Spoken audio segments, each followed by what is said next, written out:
আসসালামু আলাইকুম। আজকে আমার জামাই বলতেছিল যে আজকে তোমাদের চলো সহজ পদ্ধতিতে তোমাদের নুডলস রান্না করে খাওয়াবো। তো যেই বলা সেই কাজ।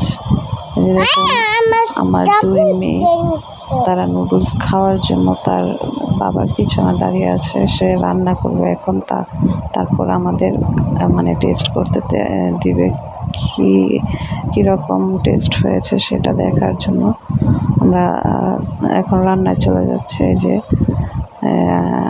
আপনাদের ভাইয়া এখানে পেঁয়াজ, তারপরে কাঁচামরিচ, লবণ পরিমাণ মতো দিয়ে দিল।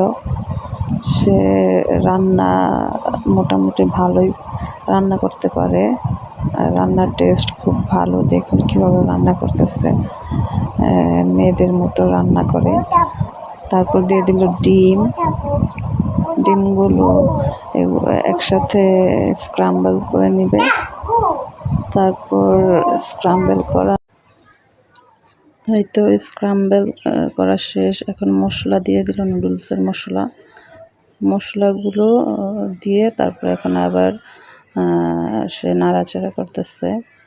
নাড়াচাড়া হয়ে গেলে তারপর এটাতে দিয়ে দেবে একটু সস, কারণ সে বেশি সস পছন্দ করে না। অল্প সস দিয়ে নাড়াচাড়া করে নিল। এখন দিয়ে দিল নুডলসগুলো সব দিয়ে তারপর আবার নাড়াচাড়া করতেছে।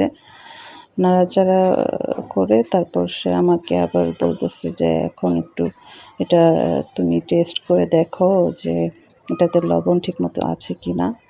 তো আমি বললাম যে এটা তো এই যে দেখুন আপনাদের ভাইয়া রান্না করতেছে। তো রান্নার মাঝখানে একটু তেল কম হয়ে গিয়েছিলো, সে আবার একটু তেল দিয়ে নিল, দিয়ে তারপর আবার নাড়াচাড়া করার পর সে আমার আবার এই যে আরেকটা স্যাশি ছিল মশলার, সেটা আবার দিল লাস্টে, দিয়ে তারপর আবার লাস্ট ফিনিশিং দিতেছে।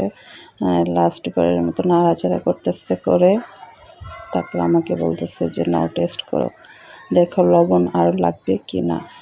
তারপরে আমি বলতেছি যে এটা তো অনেক গরম, কীভাবে আমি টেস্ট করবো। সে বলতেছে যে টেস্ট না করলে তো বুঝতে পারবে না যে লবণ কী পরিমাণ আছে এটাতে। তো তারপর সে আবার ধনিয়া পাতাও দিল, বললো যে ফ্রিজে দেখো ধনিয়া পাতা আছে কি না ফ্রোজেন করা। তো আমি বললাম হ্যাঁ আছে। পরে সে বললো যে নিয়ে আসো, সেটাও দিয়ে দিই। সেটা দিলে এটার টেস্টটা ভালো আসে, এটাতে একটা সুন্দর ফ্লেভার আসে ধনিয়া পাতা দিলে। তো দেওয়ার পর সেই যে দেখুন আমাকে টেস্ট করাচ্ছে। তা আমি টেস্ট করে বললাম অনেক ভালো হয়েছে।